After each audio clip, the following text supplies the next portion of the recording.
Hello and welcome to this episode of Focus On. I'm Kamogetso Mosepele. Despite many challenges, African economies are still projected to continue growing. With urbanization, technological advancements, investment in human capital, and innovation. Joining me for more is Simon Teklab, the CEO of Naval Group.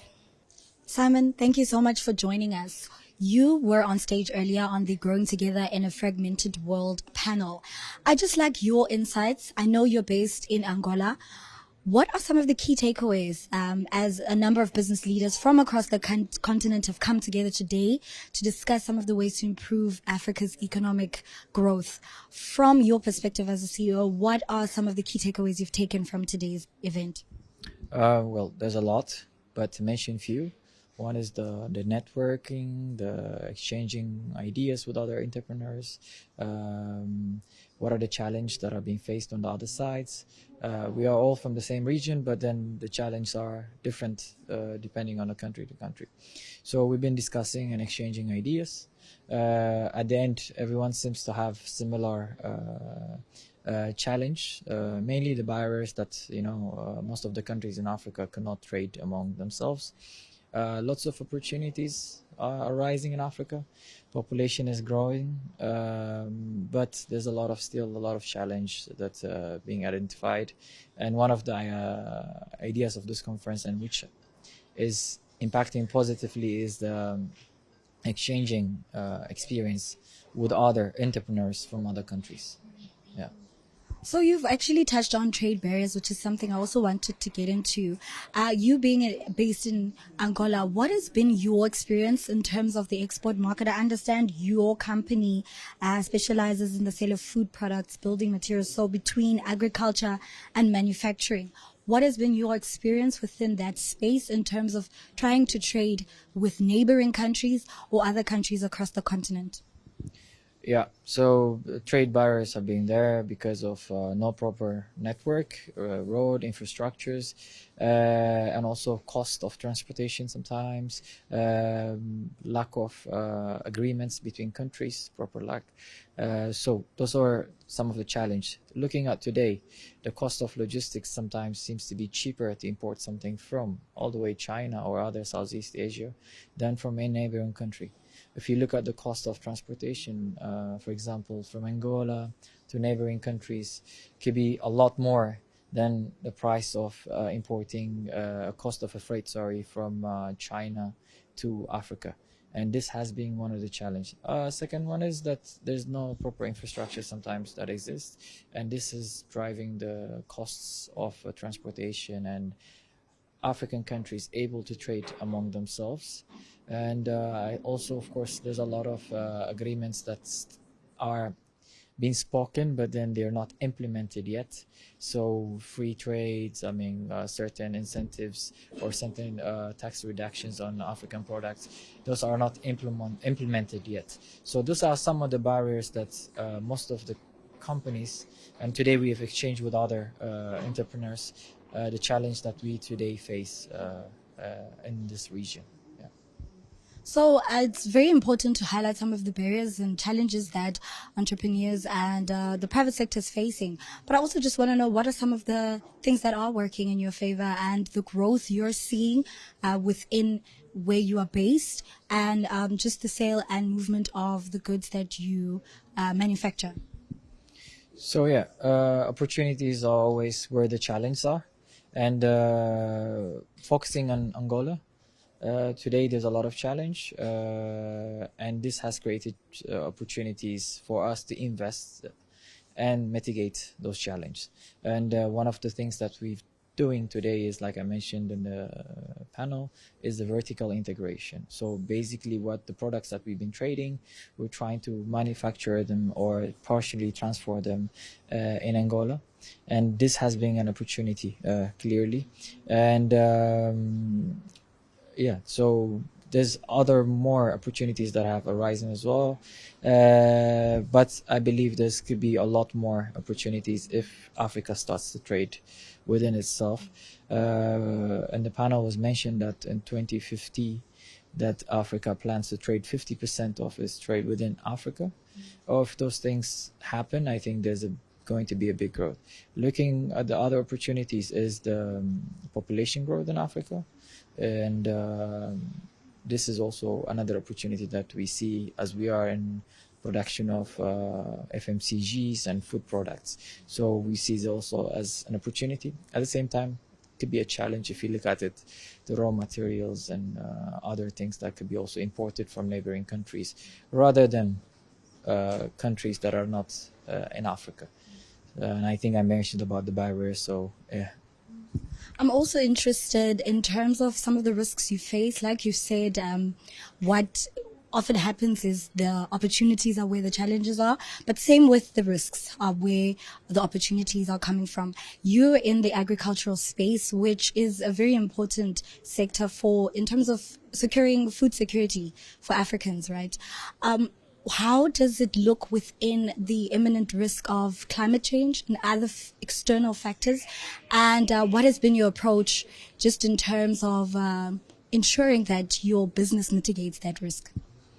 So I'm not such an expert when it comes to climate change, but I can mention also other risks that we face, and that is the lack of foreign currencies, especially in Angola and most of African countries today. And those are the risks, and the fact that we depend still a lot on importation, even though they're raw materials. This makes us dependency on foreign currency. So one of the strategies to mitigate this risk is, which is also an opportunity, is to produce them as much as possible locally, and we're doing that some on the ones that we have experts, we are investing in our own, and the ones that we don't, we're doing partnership. And in this conference, we've actually also exchanged some experience with some other entrepreneurs from other countries. Florence, thank you so much for joining us. I understand your role within Standard Bank is the regional head of business and commercial banking. Just your presence here today, what are some of the key messages you've extracted from today's events, and also just applying it within the East African continent? What is some of the key lessons? Today's session has actually been very, very good. And one of the things I've taken away is a huge opportunity that we see in the midst of the challenges that Africa faces. Just from the sessions that have been held today, I think it's very clear that there's huge opportunity that is presented in Africa from the large population that we see in Africa, about 1.3 billion people, large economies, very stable and integrated regions as well. And from that, there's a lot of opportunity that we see. I think some of the areas where we've seen, and all the discussions are more or less alluded to that, is the opportunity in agriculture. There's opportunity in infrastructure development. There's huge opportunity as well that is presented by the young population that we see in Africa. So all this sort of presents a huge opportunity for businesses that are operating in Africa. And for us as Standard Bank, it also gives us a big opportunity to support these businesses to exploit the opportunity that is there on the continent. So you've highlighted some of the high growth areas for Africa's growth, but just touching on trade, there has been a discussion in terms of implementing as well as ensuring that there's more inter-African trade. Just within the context of East Africa, what are some of the barriers that hinder that? And what are some of the strategies in place that Standard Bank is going to ensure that those trade barriers are eradicated? So when you look at inter-regional trade, close to 45% of trade done in East Africa is amongst the East Africa countries, which is completely unlike what the data tells us across the rest of Africa. The number across Africa is about 16% of inter-regional trade, but East Africa is a lot more integrated, and there's a lot of trade happening between the countries within East Africa. So in terms of opportunity for the region, I think there's still a lot to be done. I think we know that most of the African countries are still net importers. And I think as we see how we support businesses to basically, deal with some of the challenges that we've seen in the value chains, that sort of creates huge opportunities for people to sort of trade amongst themselves. And I think the other thing also that has become very apparent is that most of the businesses see opportunities in value addition. So we are seeing most people moving away from primary agriculture into processing, or getting into manufacturing. And this is basically because of some of the challenges we saw, particularly during COVID, where there was disruption of the value chains. And as an African continent, we've come and said, we do need to solve these problems for ourselves. As a bank, we do see opportunities in the midst of some of the challenges that we see. We're working very closely as a region to sort of address some of the barriers to trade that we see. We're also helping the governments as well to invest in the infrastructure. I think one of the big challenges that we see is, just the ability to be able to move goods from one point to the other, harmonizing taxes, and making sure that it's easy for, two countries to trade together. And also in terms of government intervention and some of the ways in which trade policy can assist in terms of harmonizing regulations across African countries. What would you say are some of the key support initiatives you need from government to assist in that initiative?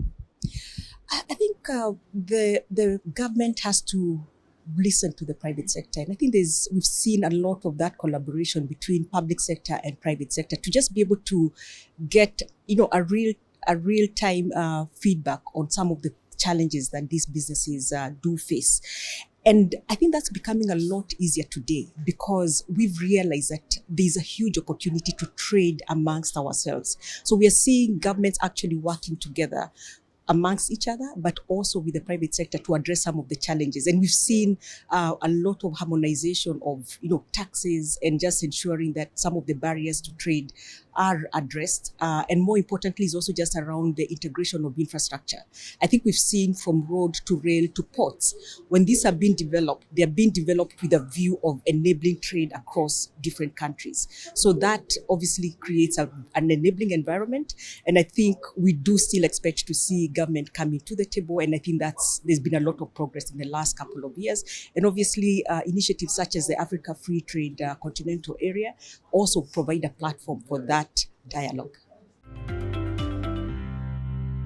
And that's how we wrap up this episode of Focus on some of the key drivers steering Africa towards its economic horizon. From me, Kiamkhatso Mosepele, it's goodbye for now.